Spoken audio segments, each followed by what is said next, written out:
Thank you for listening to Depictions Media Radio.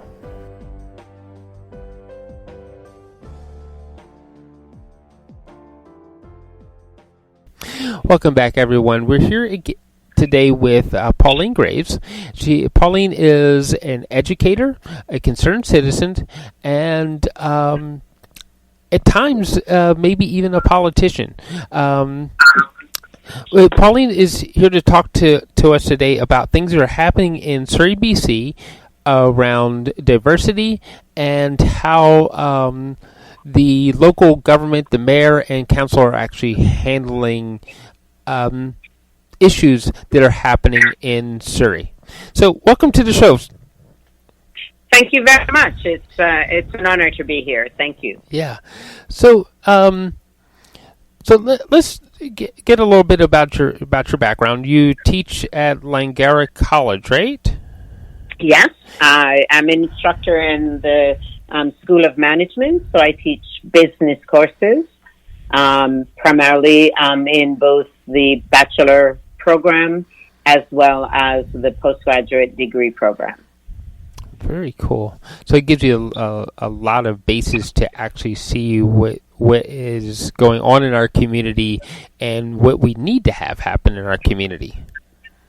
I think so. I mean, I see, with new immigrants coming in and what some of the challenges are that they're actually trying to understand, because many of the students in the post-degree program are from countries that have very different systems, right? And so they come to Canada and are required to adjust and kind of get on with things. Unfortunately, the system here is very different. Our rule of law is very different.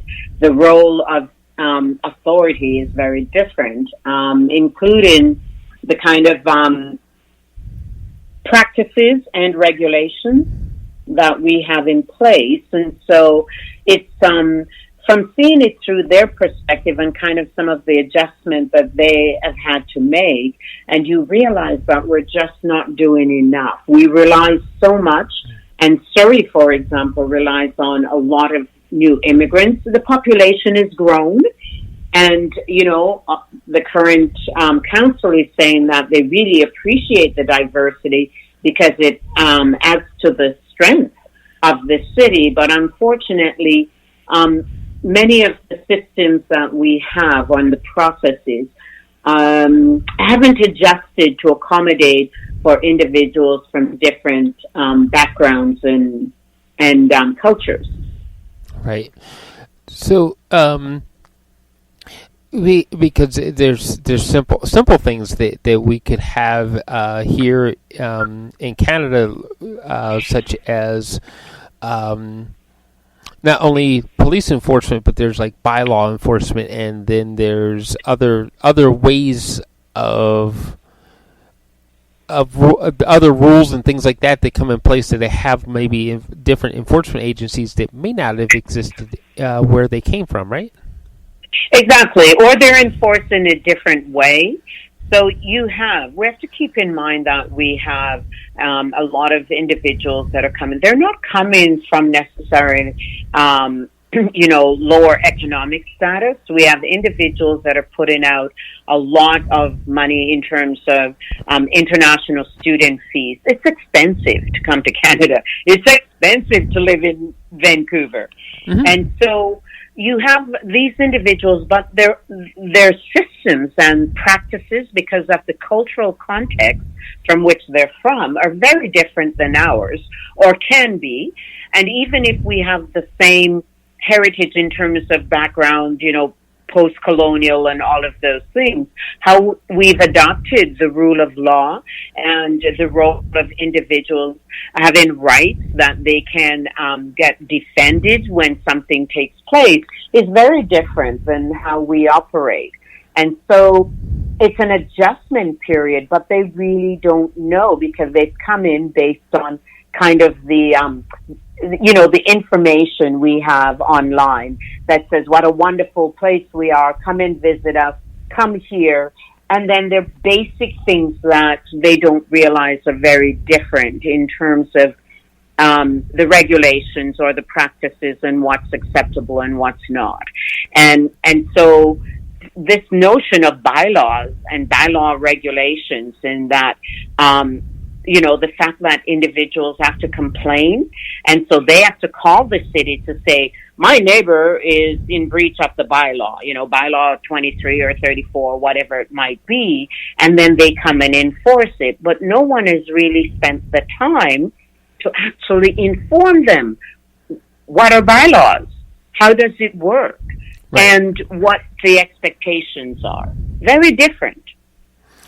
So I guarantee you as well that a lot of Canadians, a lot of people who are born in Canada and grew up, have no idea what some of the bylaws are until it actually affects them and they start to kind of unravel those pages, right? We don't really know what those bylaws really are until, we're called to say, well, you're not following the bylaws. And then they go, well, basically, under section such and such, you are in violation because you didn't do A, B, C, and D. The difference is we can actually go, and we have friends or we have family that can help us adjust to those bylaws. Many the citizens, new citizens, do not have that kind of background to get that kind of information. And so at a municipal level, it's our responsibility to ensure that they have that information, rather than starting at the punitive level, start at the information and education level. Right.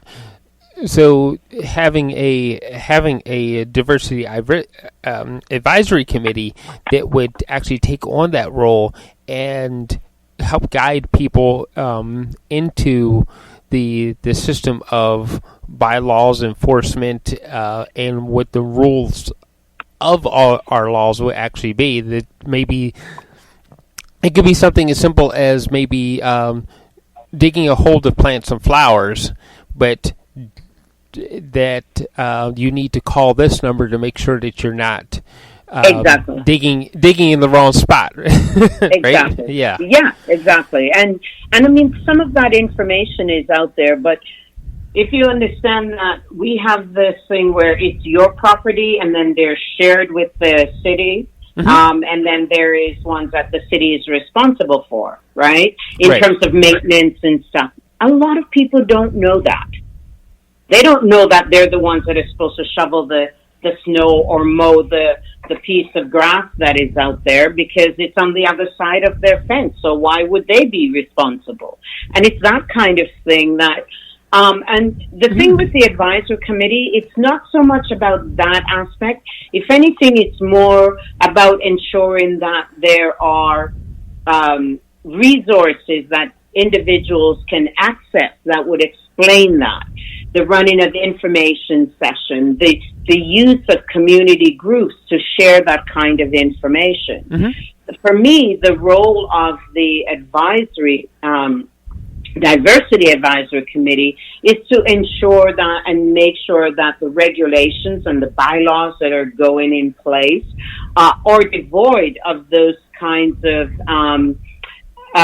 discrimination or things that you wouldn't really think about when you're drafting those type of policies, because there is no consultation involved in drafting of the policy. We come from it from a very punitive background, because we have a rule of law that is structured in a way that said, if you do this, these are the consequences. And so we've enforced them over years and years and years. We simply draft them up, and then the enforcement part fits in. We don't really actually, I guarantee you, many of the rules and the regulations that are in place, no one actually went through and see whether or not they're void of discrimination, or whether they're structured to actually be a disadvantage for many of the different ethnic groups that live in the city, because we're based on British common law and civil law, and we implement it based on those systems. Right. So the system itself could have because of the lives of the people who actually started writing the laws themselves and the rules, that there could be discrimination built right into it because that wasn't part of their lives. It's not not necessarily and it's not something that they would consider. Right. Yeah. Right? And so it's about understanding some of those terminologies, just like we did around, making sure that the rules and the laws where they were set up was not going to be against women, because many of them were structured around males. Mm-hmm. It's the same it's about looking at it from different perspectives. To say, if you phrase it this way, it actually is driving individuals to act in a certain way, rather than having it more proactive where you get people collectively working towards enhancing their community. And so it's about everybody taking care of their community rather than the next door neighbor go, this person isn't following the bylaw. The enforcement officer comes and slaps the person with some kind of a penalty, but the person doesn't really know what exactly the bylaw is and what they're supposed to do. Right.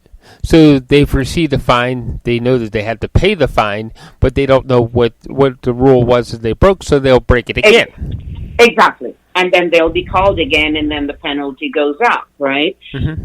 It's about understanding and working really as a community. My concern, my concern with Surrey right now is around issues around basically dealing with the issues that are really at hand, given how much our society has grown. It's around equity. It's around social justice. It's around the message that you send to the community, that if you really believe that diversity and diverse groups strengthen the community, you absolutely do not move a diversity advisor committee that is primarily dealing with a lot of immigrant and diverse community and minority issues and issues of social justice. You don't put it and send it out to Parks and Rec. Mm-hmm. That's the issue that I'm having. One of the first things that Mayor McCallum did when he got into office was he disbanded the Diversity Advisory Committee. And many of the issues, as I understand it, was we have too many committees. So of all the committees in City Hall, the first one that he abandoned was the Diversity Advisory Committee. But yet, diversity is important to the city. To me, that is sending the wrong message. Mm-hmm. It's absolutely sending the wrong message. Issues facing visible minorities in Surrey has nothing to do with Parks and Rec. What we need to have is a mechanism that shows us that park recreation and culture is actually adhering to the policies and the practice of enhanced equity, social justice in how they apply their rules and regulations. Not that they are responsible for diversity in Surrey. So, when you put diversity solely on the shoulders of Parks and Rec, are you saying that diversity is only to be observed in recreational activities and not in, let's say, the everyday doing of business of the city? Exactly. I think under Park and Rec, the entire focus is on like the festival, right? Mm-hmm. It's dealing with like the Fusion Festival, which is a great thing, but that is cultural diversity that we all need to share. Mm-hmm. But that's not what this is about. It's about the city of Surrey actually having a mechanism where that visible minorities, ethnic group, whatever we want, the name that we want to attach to it, actually individuals have a mechanism into City Hall, into City Council, to the mayor and council. One of the plus, even though I personally, the whole issue of diversity, and if it's merely being looked at in terms of cultural diversity, didn't address the issues for me. It didn't deal with equity, and it didn't deal with social justice. But what it did have is a mechanism and an agenda to counsel. And so what the mayor has done is eliminate any kind of issues around racism, harassment, around issues of minority, is basically remove any of that from ever going to council. Because what is Park and Rec going to report on? Park and recreation. Right. And in the time period since the council have been in, if you look at the meetings, the minutes of the meetings that have taken place, there's been zero mention around anything dealing with diversity, equity, inclusion, social justice. Right. So if we eliminate the mechanism that gets things in front of council, then we can't have the appropriate changes, or talk about what the appropriate changes should be in the city through council. Is that right? That's correct. Yeah, there's no mechanism to talk to council around that. It's been my understanding that there's been a couple of individuals that have put tabled things or had gone to City Hall and have requested issue around racism and discrimination be tabled. And so basically what the mayor has done is basically send it around to Parks and Rec. Park and Rec says, well, no, this, doesn't really fall under us. So it then gets sent to social planning, with, which is chaired by Brenda Locke. But because Brenda isn't in the inner circle, anything that comes out of that committee is never going to be tabled at council because the mayor overrules it, so it doesn't get on the agenda. So where is it ever going to be discussed? So it sounds like a system of denial that there is any type of systematic discrimination or racism actually happening. If he can't see it, then it doesn't exist. Well, it's not only to me, right? Optics. Mm-hmm. Optics is sends a message. So if you have all of and my concern in the first letter that I wrote to the mayor, because I actually want him to say something. I want him to say to the public, we believe that all citizens should have access. We believe that our institutions are geared and should focus on our entire communities, not just selected communities. Mm-hmm. We believe in strong policies and equity across all aspects of city governance. I want the mayor to say something. So what happens is the mayor is quiet. He simply puts out a statement that he believes in, in diversity, and the Park and Rec chair, Councillor Guerra, says, diversity is fully integrated into the park's portfolio. They're missing the point. It's not about that. It's about policies and equity and people having access to City Hall that is supposed to be representing city governance on their behalf. Right. Right? When is the dialogue supposed to take place if it never gets to council? Right. When do they find out what the real issues are if they are never, ever able to present anything to council? And part of the problem right now is that I believe that we're not getting governance in Surrey. What we have is a divided council. We have the ones who no longer side with the mayor. And so anything that they have, regardless of what it is, cannot come to council because the mayor overrules that. Well, that's not governance. That's not effective governance. That's you running it the way you see fit. That's the mayor deciding it's my way or the highway, and I don't want these people, now that they're no longer sitting under, my group, that they don't get to be heard because They're not part of the group anymore. They're councillors. They were elected.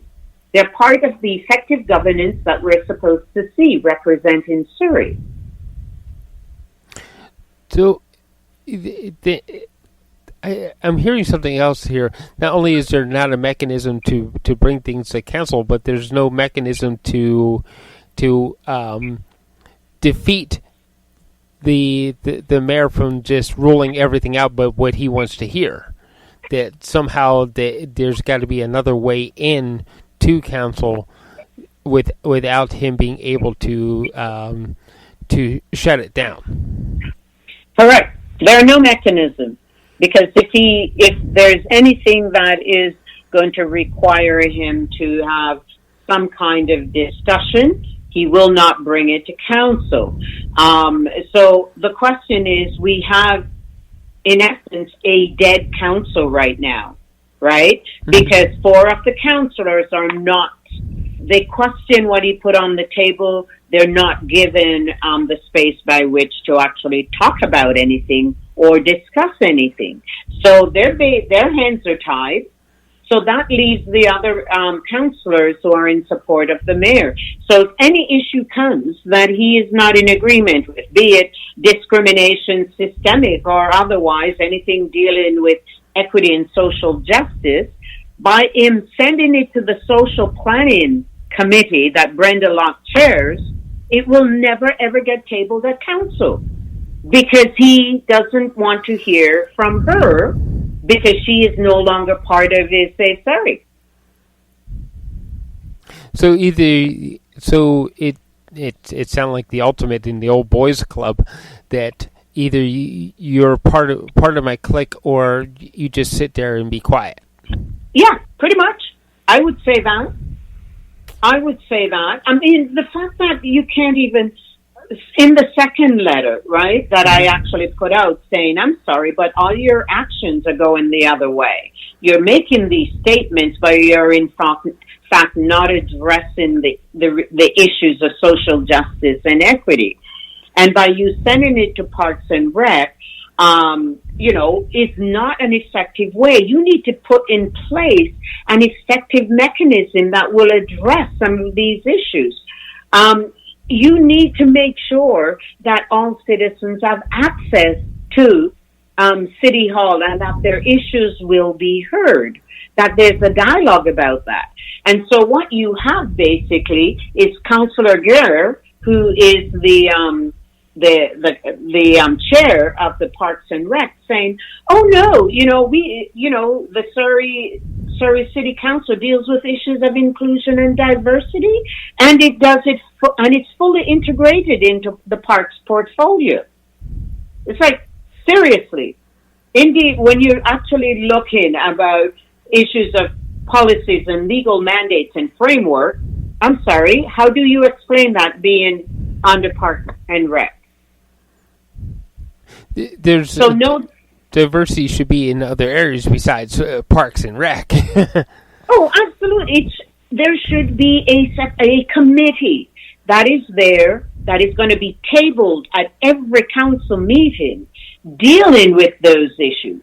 So I understand, when they say, well, of course, the reason the mayor, because this was kind of one of the things going, City Hall had too many committees. But the one you chose to take around 2, actually, Diversity Advisory Committee and then the Public Safety Committee. And the Public Safety Committee was taken away because now we have the Police Board. My question is, this is the start. You want to address racism, discrimination, and intolerance, and you have no other ethnic groups on the Police Board. There is representation for South Asian, but you have other ethnic groups. This is your opportunity to make sure it reflects the city that you think is so great and is strengthened by diversity. So on the police board, one would think that you would want to have an advisory that would be the cross-section of everybody who exists in the not only the Southeast Asian, but the Asian community, say the Jamaican community, the communities, right? All the different communities and ethnic groups that exist should be represented on that particular board, right? Well, you would want to mix, but my thing is put in place an appropriate committee. You don't want to call it the diversity committee, that's fine. You don't want to resurrect. Put in place a race relations accountability committee, and this committee is then fully integrated. Make it fully integrated resource for council and the newly announced Surrey Police Board. That's my point. Give it the mechanism and give it the strength and the backing of council and the mayor, and give it the resources that will ensure that it is, make it fully integrated, that it will advise council and it will advise the newly appointed Surrey Police Board. Because that's the only way you can really provide a platform for the community to share their voice and be witness to some of the changes that is required to take place. By disbanding the advisory committee, the diversity committee, and put it under Parks and Rec, isn't addressing any of these. Parks and Rec is not going to advise, the police board on race relations. No. Or advise the council, for that matter. So why is the city allowed to actually get away with this kind of action? That's ridiculous. Right. It's basically saying we don't want to talk about it, but if we put it under a committee, then we can say we're doing stuff. Yeah. So if things keep going the way they are, what do you think the future of Surrey is going to look like? I really, I would really hate to think, because the sad part about it is, from my perspective, I see that the mayor is basically doing exactly what he did when he was in before, which is very much the old boys club. And if you're on my side, I'll do everything for you. But if you actually question or what I'm doing and the type of decision I'm making, then you're no longer on my side, and therefore you get nothing. That's not what governance is about. That's not what the expected and the focus of local governance is supposed to be about. It's supposed to represent all of the city, regardless of how they vote. They're supposed to represent them and put good governance mechanisms in place. But right now what you have is a mayor who wants to do his own thing, and basically requires no engagement with the community and absolutely zero consultation. If he really was concerned about this whole process of consultation, you're not going to have your meetings at 10 o'clock or 9 o'clock or 11 o'clock in the morning, because most of your diverse population have to go to work. Right. And if they don't go to work, then they're losing whatever $50 that they have to make at that time. So they have to give up going to work so that they can come and actually make a point, which there is no guarantee you will even give them the floor to make the point. So when we consider under a diverse community, that there are groups within the community, we're going to say regardless of ethnicity or race, that actually literally need to go to work, and if you have something at 9 a.m. that you're excluding their economic situation and thus their voice, right? Yeah, and that's majority of Surrey, really. So unless one is retired and have the time, or if they take the time off, and if they take the time off, they're losing money. They're losing that salary. So either way, it puts them at a disadvantage. So how can you actually talk about this level of diversity when there's no mechanism to allow just regular dialogue about what's going on and hear back from people and accept the fact that there are different perspectives. Right? There are different perspectives. So your job as the mayor and council is to listen to those different perspectives. Right. So it would think that you will want to make sure that you can hear from as many voices as possible. You would think, but so far that's not what I understand is really happening at Surrey, partly because of the division in the council. And because of how the mayor make decisions. He wants no other perspective other than the one that is going to support what he wants to do. That is not effective governance.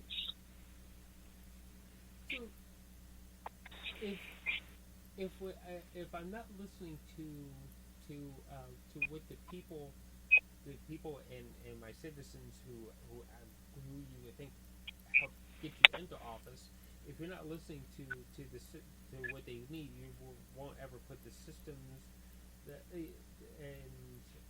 and programs in place so that you help your citizens live better, right? Right. Well,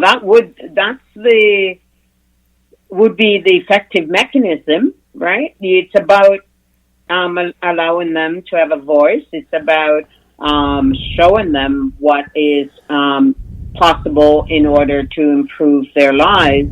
But if they have no access, if they're not able to contribute their voice, and no one will listen to their voice, and the individuals who actually make the decision don't even want them to come, then how is it that they can improve their lives?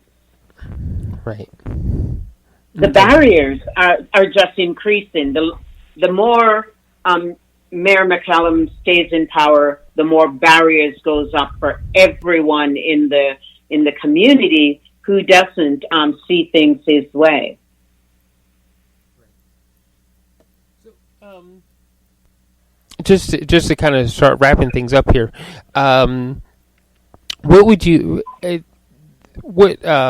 we have the diversity advisory committee or something like that in place? What other systems or programs do you think our community actually needs in order for everyone to live a really good life?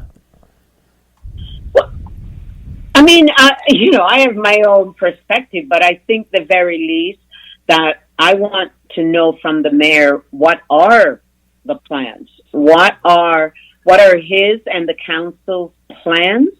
And what are the mechanisms that they're going to put in place that will advise the council and the new police board on race relations, and on practices and policies and regulations that basically they need to fix in order for it to actually strengthen the city. He hasn't said anything. I want to know from him, what is the plan that he has?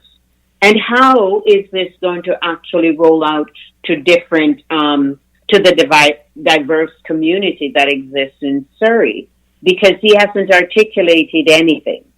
And so if he hasn't said anything, so that means that they're waiting for people to come and complain that there is nothing, but there are no mechanisms by which the people can use to complain because the mayor overrules all submissions. So how is that actually effective governance? How does that help our community? It doesn't.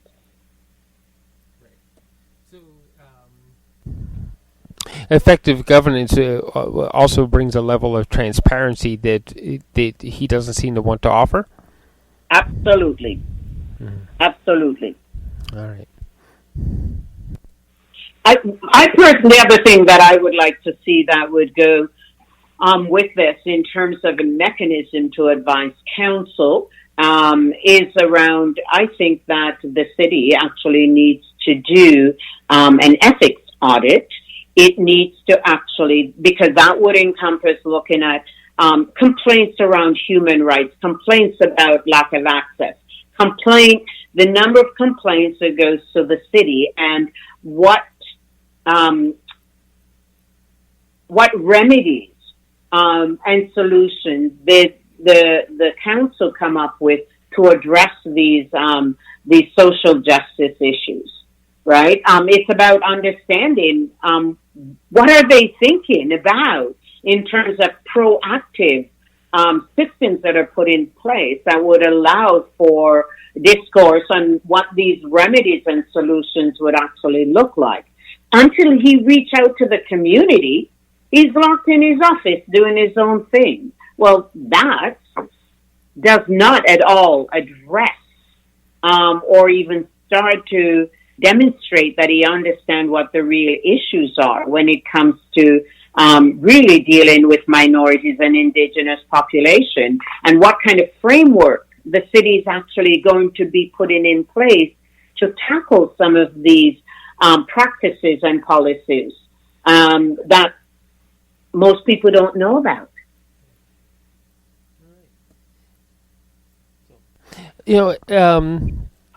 Thank you for joining us today, and hopefully your letters will be answered in a very public manner by the mayor, and we'll start to see the systems that you're talking about appear in our community.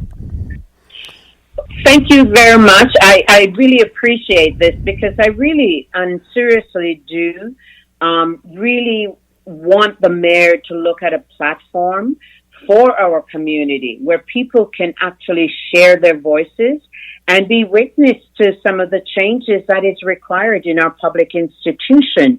If the doors are chained, then you can't get out, but you can't get in, right? And the whole point about it is about having access and having a space by which you can actually share and dialogue about what are the issues and what remedies we can actually look at and put in place. So I do appreciate you taking the time and giving me the opportunity to, put this out so that, individuals can actually hear what some of the concerns are that are going on in Surrey. Well, thank you for coming on, and our hope is to keep putting things out there until our officials in public office do listen to the public that actually put them there. Thank you so much. I appreciate it. Yeah. Thank you, and thank you everybody for listening. Okay. Please do click the subscribe button wherever you find it on the screen so that you may get all of our latest updates to your computer. This show has been produced by Depictions Media. Please contact us at depictions.media for more information.